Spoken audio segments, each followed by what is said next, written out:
Chez Cuir Center, on teste nos canapés pour être sûr qu'ils vont vous résister. Et chez Cuir Center, le canapé relaxation en cuir est à 1790 €. Navire trafiquant identifié. Envoyez l'équipe d'intervention. On y va?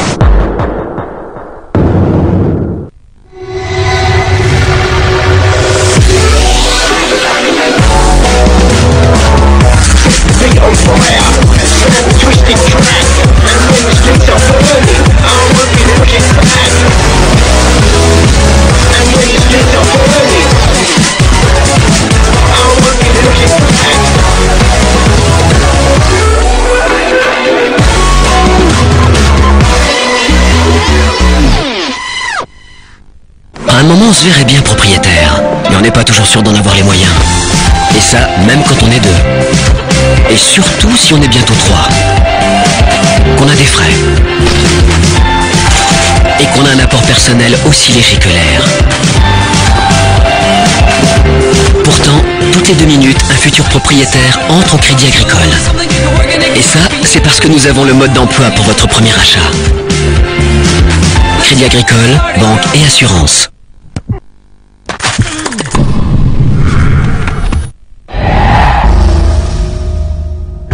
Avec Orange World, retrouvez les meilleurs essais du Top 14 Orange. Soutenez le 15 de France en suivant le rugby avec Renault. Renault, voiture officielle du 15 de France. Bien dans sa peau, bien dans son match. Avec Dove Men Care.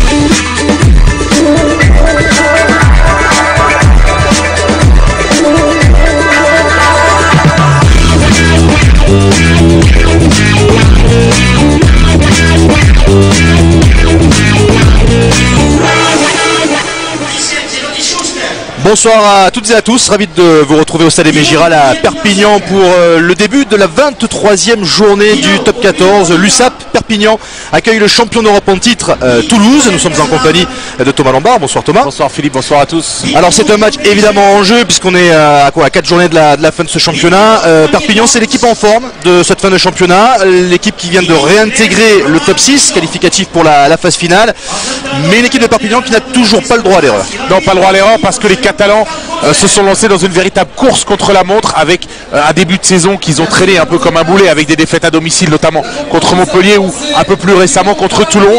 Et les Catalans, vous l'avez dit Philippe, n'ont pas le droit à l'erreur. Ils se doivent de finir en trombe ce championnat pour pouvoir espérer se qualifier dans les 6. Alors on est à une semaine des quarts de finale de la Coupe d'Europe qui vont concerner et Perpignan et Toulouse. Les Toulousains ont sûrement besoin quand même de se rassurer un petit peu après la déconvenue au Stade de France face au Racing où ils ont encaissé plus de 40 points. Ouais, il faut rappeler quand même que les Toulousains s'étaient déplacés du côté du Stade de France pour affronter le Racing avec la meilleure équipe possible, avec tous leurs internationaux. Guinoves espérait ramener une victoire de ce déplacement dans la capitale et c'est donc bien mal en point que les Toulousains sont retombés sur leurs pieds et il leur faudra ce soir réagir dans le combat, dans l'agressivité parce que c'est bien là qu'il y a eu un problème la semaine passée du côté du Stade de France. Alors je propose dans un premier temps de jeter un petit coup d'œil sur le programme de cette 23e journée avec tous les matchs prévus demain, à savoir Brive-La Rochelle, Bayonne Racing, Toulon, Stade Français, Bourgoin, Montpellier, Clermont-Biarritz à suivre en direct sur Canal+ à partir de 16h25, suivi de jours de rugby autour de François Trio à partir de 18h15 et on terminera avec samedi soir sur Canal+ Sport Agen face à Castres en direct à partir de 20h45. Un petit coup d'œil sur le classement également alors que Louis Picamol est en train de donner quelques instructions à Roupeni, Sossoni, Boussa.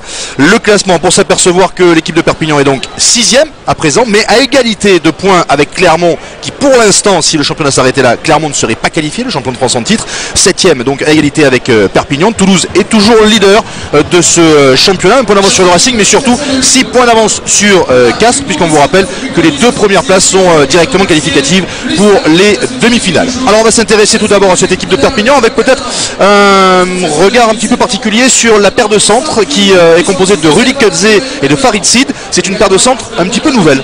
Oui, on a été obligé de composer avec les blessures, les absences, les suspensions du côté de Jacques Brunel, et c'est effectivement une paire de centres très inhabituelle avec l'expérimenté Rudy Kudze, ancien joueur de Bourgoin et qui a rejoint Perpignan il y a quelques semaines, qui amène beaucoup de stabilité et une puissance de percussion intéressante à la ligne d'attaque catalane. En revanche, à ses côtés, Farid Sid, c'est plutôt un 3 quarts. Il a évolué à ce poste de 3 quarts centre la semaine passée. Il est là pour dépanner, mais il a aussi une grande expérience qui va sans doute lui permettre de répondre présent dans l'adversité, parce qu'il aura fort à faire ce soir face au centre toulousain.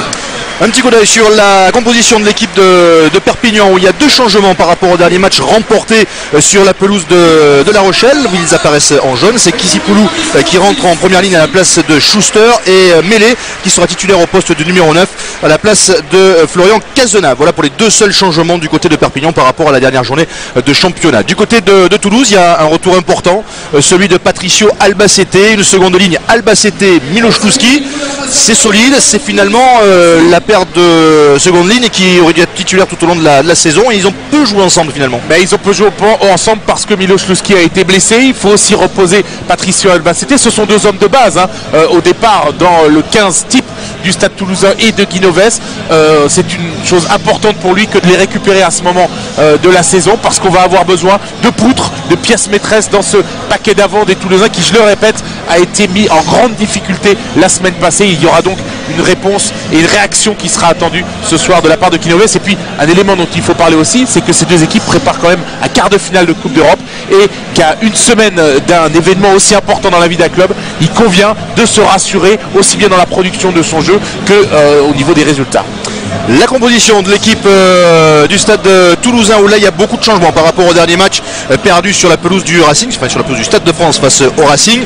Vous apercevez en jaune les joueurs qui ont gardé leur poste par rapport à la dernière journée, à savoir que Poux, Miloš Kluski, Michalak Skrilla, la charnière n'a pas bougé, Poitrenou est toujours là, Emmons est toujours là, mais en revanche tout le reste de l'équipe a évolué par rapport à la semaine passée. Oui, il a fallu rééquilibrer les choses. Il y a certains joueurs, on pense à Servat, on pense à Dussautoir pour ne citer que, ou encore Yannick Josio, qui ont été mis au repos parce qu'ils ont beaucoup donné à l'équipe de France durant le tournoi, et qu'il faut les ménager en vue de ce quart de finale. Et puis aussi, on a remodifié l'équipe tout simplement parce qu'il y a eu une contre-performance, et qu'en cas de contre-performance, il faut amener du sang neuf, remotiver ces hommes, et ça passe aussi par une concurrence saine et de l'émulation au niveau du groupe. Voilà, les 2 équipes qui ne vont pas tarder à faire leur apparition dans le vestiaire du stade Aimé Giral. On va peut-être aller faire un petit coucou à notre homme de terrain aujourd'hui. On va aller voir Pierre tout à l'heure, puisque les 2 équipes sont en train de sortir des vestiaires avec les Toulousains emmenés par Jean Bou.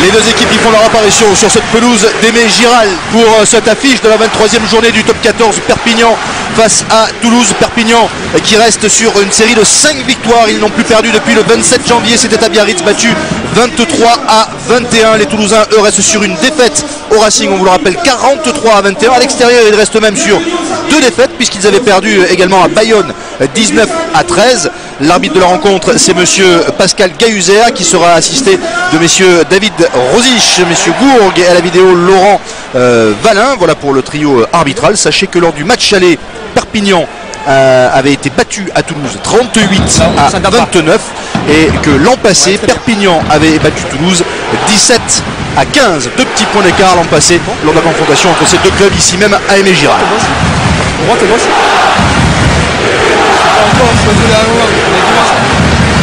C'est bon, tu vas voir? Si. Ok.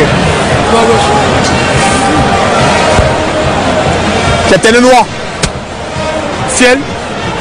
Ce sont les Catalans en bleu ciel qui donnent le coup d'envoi de cette rencontre entre Perpignan et Toulouse. Un premier ballon cafouillé, finalement récupéré par les Toulousains. Oui, et par Patricio Albacete en 2 temps avec un jeu au pied de David Scrella. Tout de suite à privilégier l'occupation, essayer de maintenir les Catalans qui risquent d'entamer au niveau de l'intensité ce match avec beaucoup de violence. 13, stop. Et Nicolas Larrague qui a mis ce ballon en touche. Regardez, hein, le coup de pied de renvoi difficilement capté et c'est finalement Albacete ici qui va se saisir du ballon.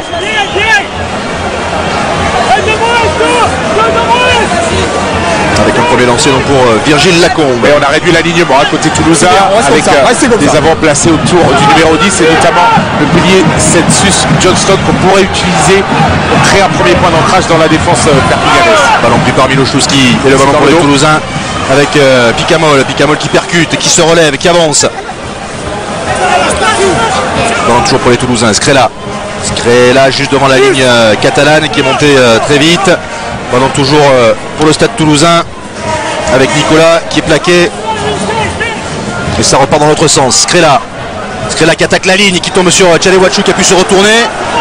Ballon conservé par les Toulousains avec De La Sao maintenant. De La Sao le crochet, il a passé les bras mais il n'a pas pu donner. Ballon conservé par les Toulousains, même sens avec Poitrenaud qui est passé lui aussi. Ça y est, ils sont en train de trouver des intervalles là dans la défense de Perpignan. On reste dans le fermé avec Bouillou. Non, bleu, laissez.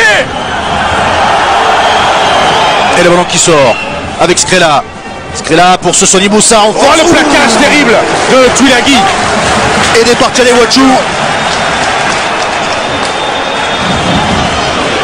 Ballon pour Scrella, feinte du jeu au pied, mais il est pris, il n'a pas pu se libérer. Si, il a pu se relever, il continue à avancer pour remettre son équipe dans le bon sens. Et ils ont pris la pression là, les Toulousains sur cette action. C'est Sonny Boussa qui retourne à la corne. Et qui cette fois manque de soutien. Ouais, le soutien est arrivé en retard, mais ça suffit tout de même. Ballon conservé par les Toulousains. Grosse première phase de jeu. On vient tester la défense perpignanaise qui tient bon pour le moment. Renaud qui s'engage, qui n'a pas pu passer les bras, qui n'a pas pu donner son ballon. Et ce sera une pénalité en faveur de Perpignan. Ouais, problème d'efficacité sur les joueurs toulousains qui sont venus déblayer, qui n'ont pas fait l'effort de rester sur leurs appuis. Regardez le double plaquage ici des Catalans et vous voyez le soutien, notamment Florian Fritz. Ouh, la pénalité rapidement avec une passe au pied là-bas sur l'aile opposée pour planter, quitte un peu coup de pied à suivre, on a une de touche. Mais il y aura la couverture de Cédric Evans où c'est parti à 200 à l'heure et le dégagement de ce Sonny Boussa qui va trouver une toute petite touche. Et on revoit le gros tampon ici, hein. Double lame avec Tchalewatchou et Tuilagi au niveau du ballon. Les Toulousains qui conserveront néanmoins le ballon. Attention quand même à Faretsid, je crois que c'est Faretsid qui est resté au sol, il semble touché au genou gauche. Hein.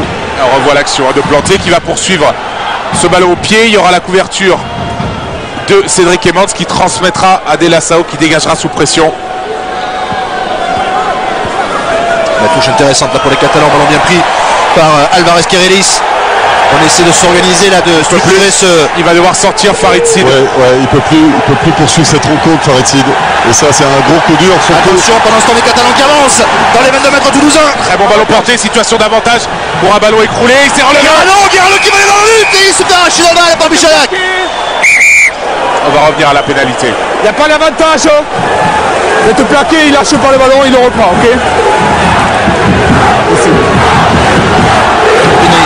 Il est plaqué. Je vous explique, il est plaqué, il est au sol, il faut qu'il lâche le ballon. Malheureusement, je crois qu'il va rentrer directement au vestiaire. Je sais ce qu'il fait, il va peut-être rentrer directement au vestiaire et c'est Geoffrey Michel qui va rentrer. C'est un autre coup dur, supplémentaire pour les Catalans à une semaine de leur quart de finale de Coupe d'Europe. Au-delà évidemment de ce match de ce soir. Il ne peut pas y avoir du ballon, il est plaqué, il est au sol, il faut qu'il lâche. Il y a plus de 10 joueurs blessés du côté de Perpignan. Ouais, puis c'est surtout dans un poste sur lequel ils sont déjà très amoindris, les Catalans. Au sol, le plaqué. On revoit la blessure ici de Faretsid sur le plaquage avec Clément Poitrenaud et Nicolas Mas. Poitrenaud qui retombe sur le genou de Faretsid et qui le blesse probablement au niveau du ligament latéral interne.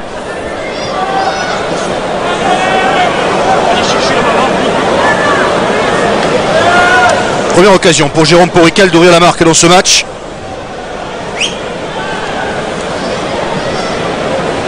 l'équipe de Perpignan, vous le disiez, en forme, hein, qui sur les 5 derniers matchs a marqué 16 essais, donc il tourne à plus de 3 essais en moyenne par match. La pénalité.